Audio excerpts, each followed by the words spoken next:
राधे राधे दोस्तों, आइए आज हम आपको पुत्रदा एकादशी व्रत की कथा सुनाएंगे और इसकी पूजा विधि भी बताएंगे। तो आइए शुरू करते हैं। महाराज युधिष्ठिर ने पूछा, हे भगवान, आपने सफला एकादशी का महात्म्य बताकर बड़ी कृपा की है। अब कृपा करके यह भी बताइए कि पौष शुक्ल एकादशी का क्या नाम है, इसकी विधि क्या है और इसमें कौन सी से देवता की पूजा की जाती है। भक्त वत्सल भगवान श्री कृष्ण बोले, हे राजन, इस एकादशी का नाम पुत्रदा एकादशी है।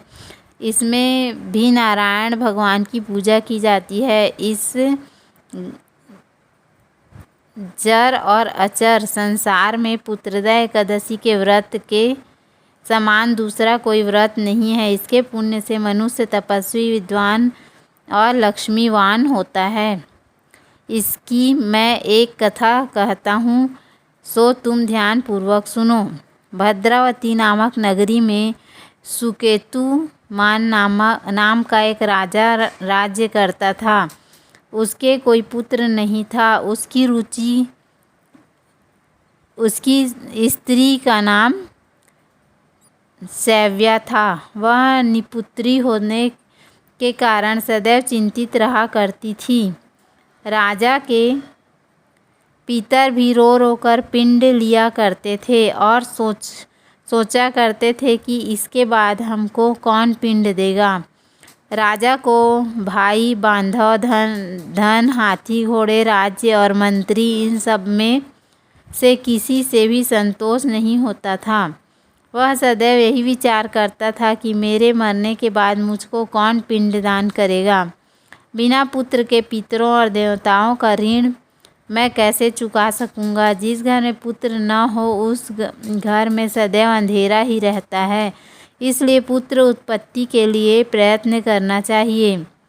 जिस मनुष्य ने पुत्र का मुख देखा है वह धन्य है। उसको इस लोक में यश और परलोक में शांति मिलती है, अर्थात उनके दोनों लोग सुधर जाते हैं।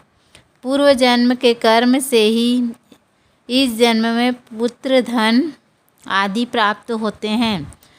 राजा इसी प्रकार रात दिन चिंता में लगा रहता था। एक समय तो राजा ने अपने शरीर का त्याग देने का निश्चय किया, परंतु आत्मघात को महान पाप समझकर उसने ऐसा नहीं किया। एक दिन राजा ऐसा विचार करता हुआ अपने घोड़े पर चढ़कर वन को चल दिया तथा पक्षियों और वृक्षों को देखने लगा। उसने देखा कि वन में मृग, व्याघ्र, सूअर, सिंह, बंदर, सर्प आदि सब भ्रमण कर रहे हैं।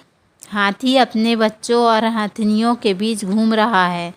इस वन में कहीं तो गीदड़ अपने कर्कश स्वर में बोल रहे हैं, कहीं उल्लू ध्वनि कर रहे हैं। वन के दृश्यों को देखकर राजा सोच विचार में लग गया। इसी प्रकार आधा दिन बीत गया। वह सोचने लगा कि मैंने कई यज्ञ किए, ब्राह्मणों को स्वादिष्ट भोजन से तृप्त किया, फिर भी मुझको दुख ही प्राप्त हुआ। क्यों? राजा प्यास के मारे अत्यंत दुखी हो गया और पानी की तलाश में इधर उधर फिरने लगा। थोड़ी दूरी पर राजा ने एक सरोवर देखा। उस सरोवर में कमल खिले थे तथा सारस, हंस, मगरमच्छ आदि विहार कर रहे थे। उस सरोवर के चारों तरफ मुनियों के आश्रम बने हुए थे। उसी समय राजा के दाहिने अंग फड़कने लगे। राजा शुभ सगुन समझकर घोड़े से उतरकर मुनियों को दंडवत प्रणाम करके बैठ गया।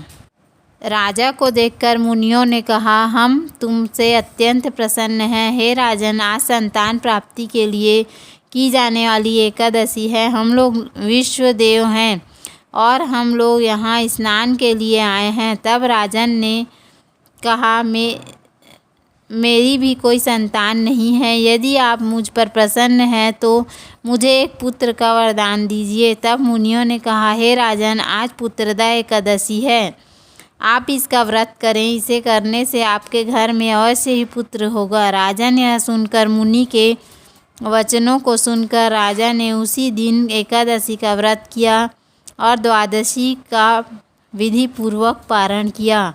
इसके पश्चात मुनियों को प्रणाम किया और महल वापस आ गए।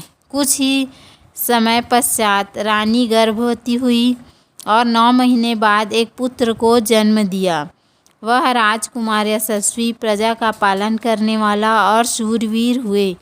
भगवान कहते हैं, हे युधिष्ठिर, यह व्रत पुत्र प्राप्त करने वाला है।